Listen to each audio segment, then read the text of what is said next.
Yo le estaba contando otra cosa, le estaba contando que leí 3 relatos, son como 120 páginas en total, poquito igual para considerar que estuve todo el fin de semana. Me los leí en el bus, me fui a Rancagua a una actividad familiar.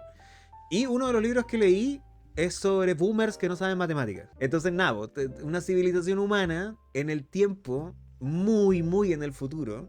Así estoy hablando de que ya están planteando la conquista espacial y están terreando guerras intergalácticas como en Star Wars. Entonces están diciendo que mucho de la actividad que consiste en lanzar misiles y como lanzarse misiles entre ellos está estancado. ¿Y por qué está estancado? Porque las inteligencias artificiales son las que comandan la guerra espacial. Entonces, por ejemplo, si una inteligencia artificial lanza un misil y la otra inteligencia artificial prevé la weá y lanza otro misil para interceptarlo, entonces como que son del mismo calibre, no son imprevisibles, no cambian los patrones en general. Y ustedes me dirían, pero profe, entonces ¿por qué la gente no usa las IAs? Bueno, porque no hay alternativa, porque la gente avanzó tanto en el futuro y dependió tanto de la tecnología que se le olvidó sumar. Entonces nada, pues todas las trayectorias que se pueden hacer a través de la física, de los cuerpos que se mueven en el vacío a través de X cantidad de tiempo, no lo pueden hacer. Porque lo tiene que hacer una máquina. Pero la máquina no pueden llegar y hacer lo que ellos quieran. La máquina lo hace sola. ¿Por qué? Porque no saben matemáticas. Se le olvidaron las matemáticas, gente. Llevan como 10.000 años sin usar el mínimo común múltiplo. Es una civilización en la que el álgebra, la aritmética y el cálculo se olvidaron. ¿Por qué? Porque las máquinas lo hacen. Entonces, ¿para qué vamos a aprender a sumar nosotros? Entonces ya están en una guerra intergaláctica y no sabe. Entonces llegó un informático que trabajaba en esto de la guerra y a él se le ocurrió una idea. Dijo, me le ocurrió otra idea. ¿Y cuál fue la idea de este personaje? Fue poner en una hoja los números y aprender a sumar por él mismo. Entonces nada, pues, llaman a los directores y a como a toda la gente importante del comando central, ¿cachai? Del comando estelar, no sé qué guay, pero la gente que vive ahí en las galaxias, ¿cachai? Llega y les dice, man, puedo hacer el mismo cálculo que la máquina. ¿Cómo eso? Dice, sí, puedo hacer el mismo cálculo que la máquina. Y nada, pues, empezó a hacer y le dijo, ya, ¿cuánto es 3 más 7? Y el güey le dice, no sé, pues, no sé sumar, pregúntale a la máquina. No, no, no, yo te digo. Y aquí puso el 3 más 7 y empezó a hacer la operación así como 10. Me dice, no, me estoy weando, eso no puede ser verdad. O sea, la máquina lo hace con precisión, o sea, tú no puedes hacer un cálculo que hace una máquina. Y dijo, no, vamos a intentarlo. Y empezaron a complejizarse, pues. Empezaron a hacer primero, después, multiplicaciones con 2 dígitos, divisiones con 3 dígitos. Después siguieron haciendo aritmética, empezaron a hacer ecuaciones, raíces cuadradas. Y todas esas herramientas que empezaron a hacer, que descubrió este informático, en verdad que redescubrió, que podían hablar el lenguaje de las máquinas. Esa era la invención del informático. El informático se dio cuenta que podían hablar el lenguaje de las máquinas. Entonces, por lo tanto, podían dirigir los misiles ellos. No necesitaban de la máquina para hacerlo. Y por lo tanto tenían más patrones que podían intentar para poder ganar la guerra. Entonces nada, pues se pusieron a investigar. Y nada, como que empezaban, bueno, de verdad que la gente donde se sorprendía porque podían hacer cálculos. Y se empezó a convertir como en moda en el comando estelar y toda la gente empezó a hacerlo. Hasta que se dieron cuenta que podían usar eso para cambiar la trayectoria de los misiles y hacer otras juegas. En ese momento, el informático que descubre o redescubre la matemática se pega un tiro. Y ustedes me dirán por qué. Y yo le digo, bueno, porque el informático lo había hecho por mero hobby. Pero todo empezó porque un superior llamó a otro y le dijo, mira lo que puede hacer este weón. Y empezó a escalar y se salió de control y lo usaron para la guerra. Entonces él llegó, pa, y se mató. Porque no podía vivir.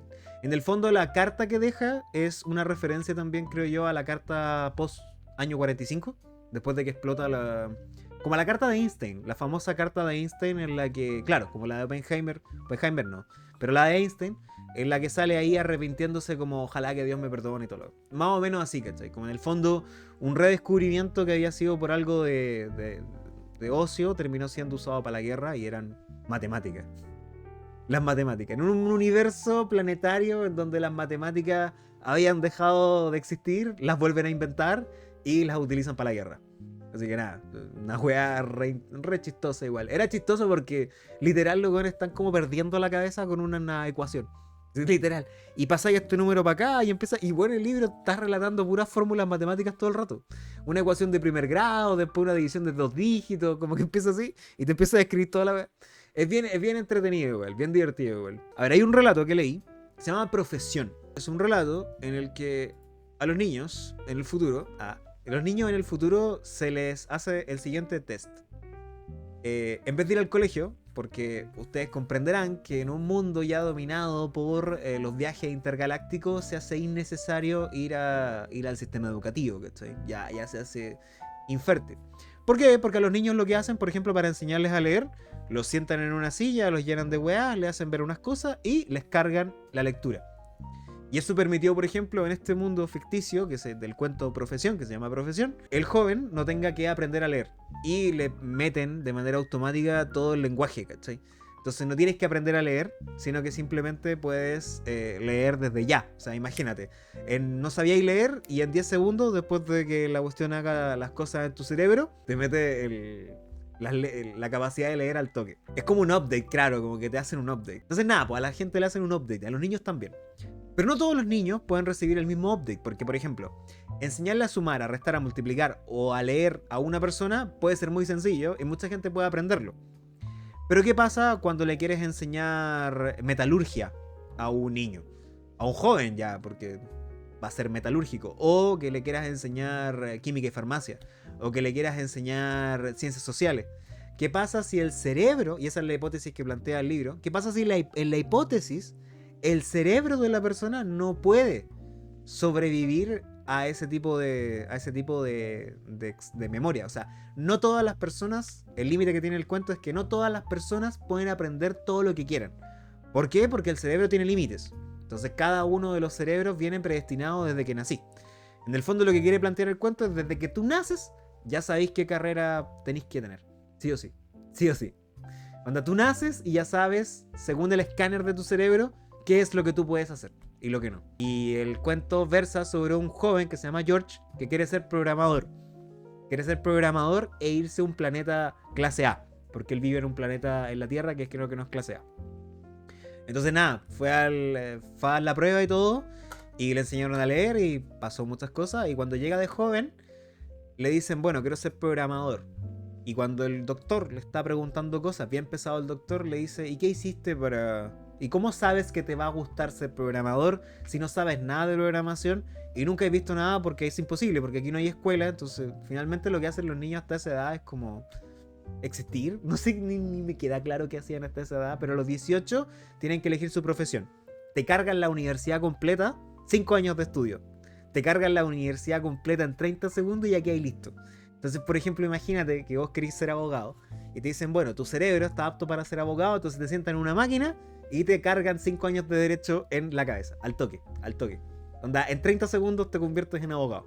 Pero solo si tu cerebro puede aguantar toda la información que bota el cerebro para aquello, ¿cachai? Entonces nada, pues el chico que quería ser programador, llega donde el doctor le dice, bueno, ¿y cómo sabes? Y el niño le dice, bueno, es que estuve leyendo. Y el doctor le dice, ¿por qué hiciste eso? Y me dice, no, porque me dijeron que si uno leía acerca de lo que uno quería hacer, iba a terminar, ¿cómo se dice? Iba a forzar las conexiones neuronales y iba a tener mayor predisposición a que la máquina te dejara en tal lado. Y el doctor le dijo, bueno, eso es mentira. Eso es mentira, le dijo. Eso no es mentira. No importa cuánto lo intentes, Y el loco, claro, el pendejo le dice que había leído libros de programación, que había intentado emprender por su cuenta y finalmente no queda en programación. Y lo mandan. Es que lo peor es que no queda en programación. Literal no quedó en nada. Cuando le dicen, bueno, ¿y cuál va a ser mi carrera? Y a él le dicen, al niño le dicen, tu carrera va a ser nada. Le dice, tu carrera va a ser nada. Y eso es lo que vas a hacer de aquí en adelante. Nada. Y es como, ¿qué?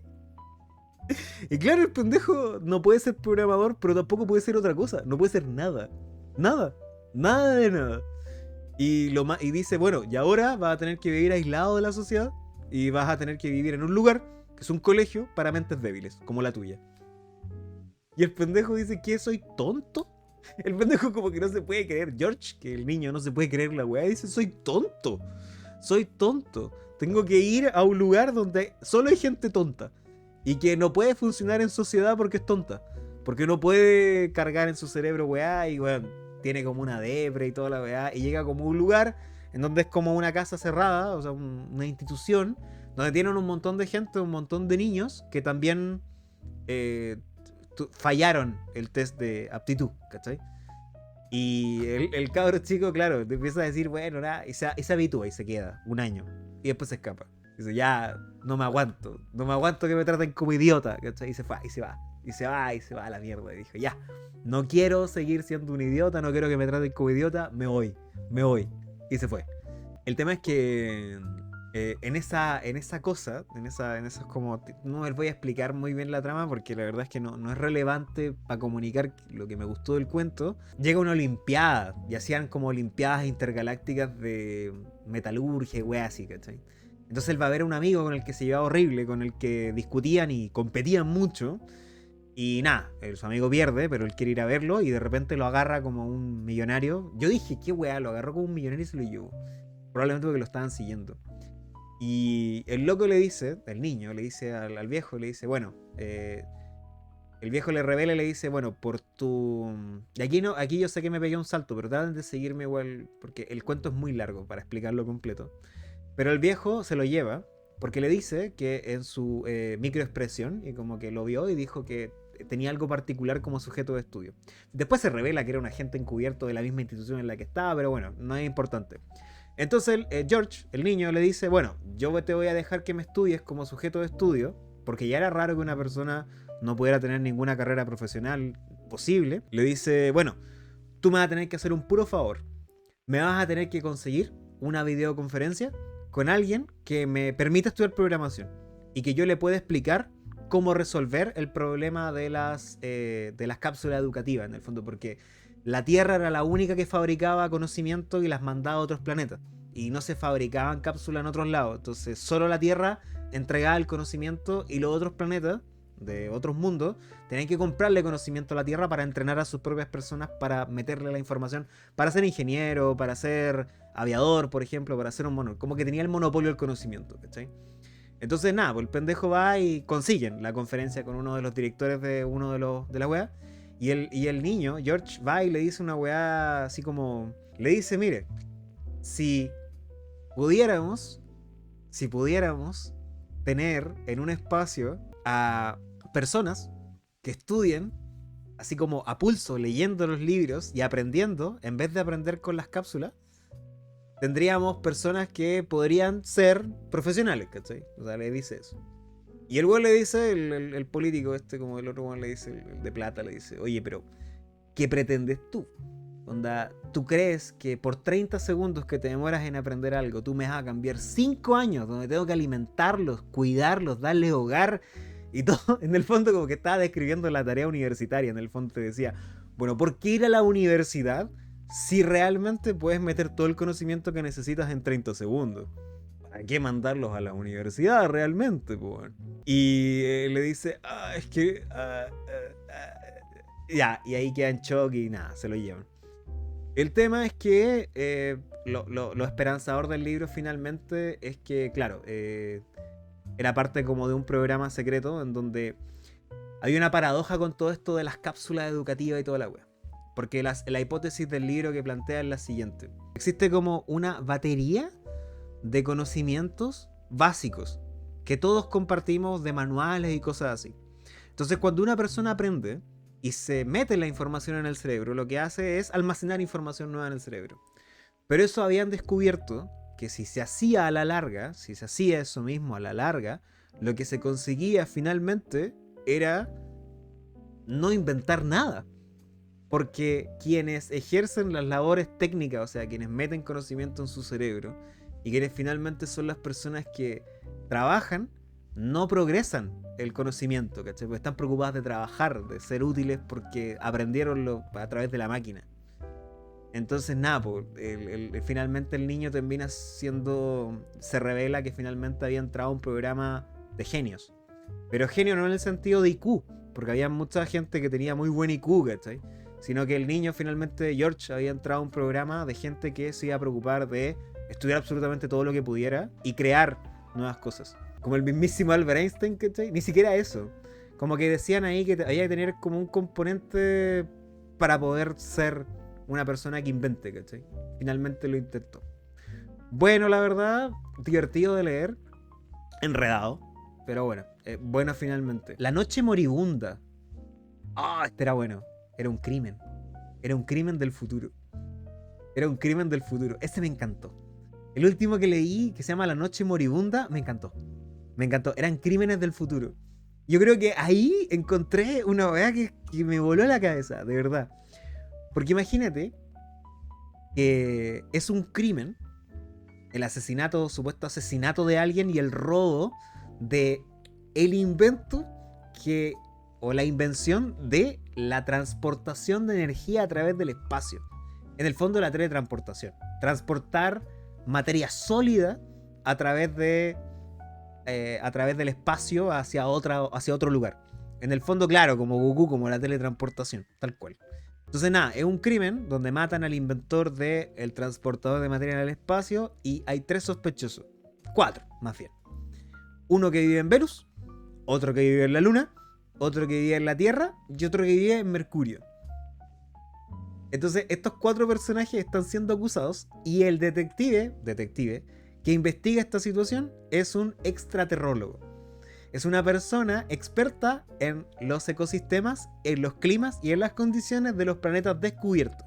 En el fondo es un planetólogo, una persona que sabe de vida extraterrestre.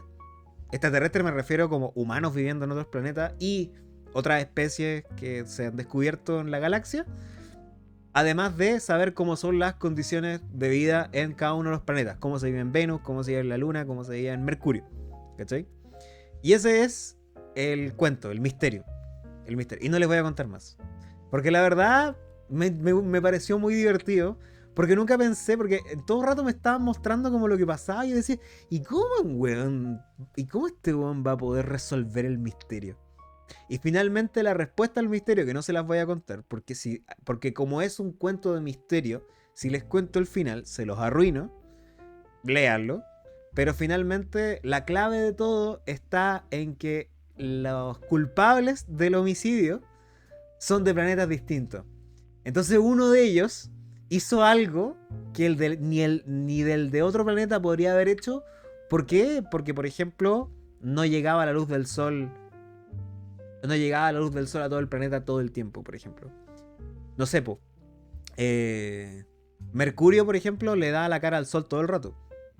Entonces, Mercurio tiene un lado que nunca apunta hacia el sol. Entonces las noches son eternas. Contando esa costumbre de una persona que vivió toda su vida en Mercurio y llega a la Tierra y comete un crimen, ¿ustedes no creen que va a cometer algún error relacionado con habituarse o lo habituado que puede estar en la rutina de estar en Mercurio? Por ejemplo, no abrir ventanas. Una persona que vive en Mercurio, en una base o bajo tierra, no abre ventanas. ¿Por qué? Porque es tóxico, porque está ahí al lado del sol, pues, man. Te va a quemar, pues, man. Entonces, claro, los pillan por cosas así. Y es muy interesante cómo el detective va resolviendo aquello. Y aparte el detective tiene como una personalidad súper tímida igual. Súper tímida. Por ejemplo, no salía de su casa. Está bueno igual, está bueno. El cuento se llama La noche moribunda. Muy corto igual. O sea, perdón, no es de los más cortos, pero está hecho en 2 partes. Primera y segunda parte. Pero está buenísimo, está divertido. Y la verdad, mira, si te digo en serio, no es tan largo. Debe tener unas 40, 38 páginas, 40 páginas. Y está bueno.